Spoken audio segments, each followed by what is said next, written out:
Bata pa lang ako, maraming mga bagong gamit ang inaasam kong makamit. Lagi kong tinatakbuhan ang mga taong pinagtatawanan ang sitwasyon ng buhay ko. Bakit pa ako nagkaroon ng ganitong buhay?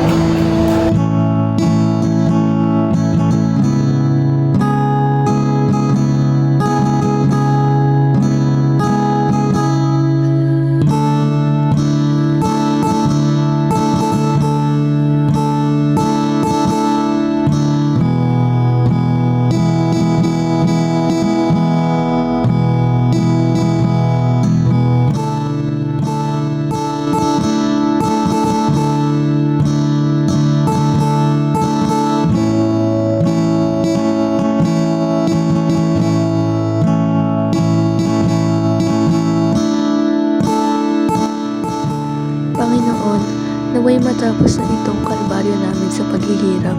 Sana ngayong manalapit na Pasko, matanggap ko na ang aking matagal ng inaasam na regalo.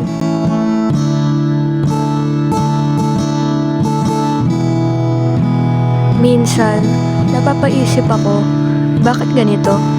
Kailan magiginhawa ang buhay?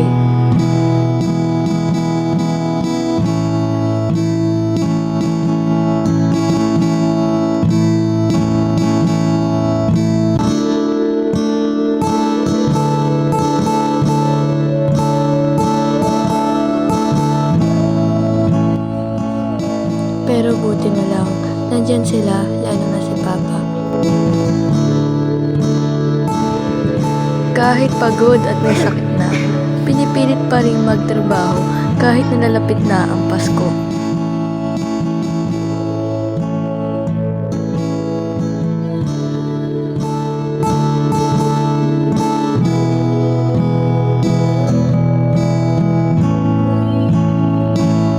Para sa'yo, anak, sana magustuhan mo. Maligayang Pasko.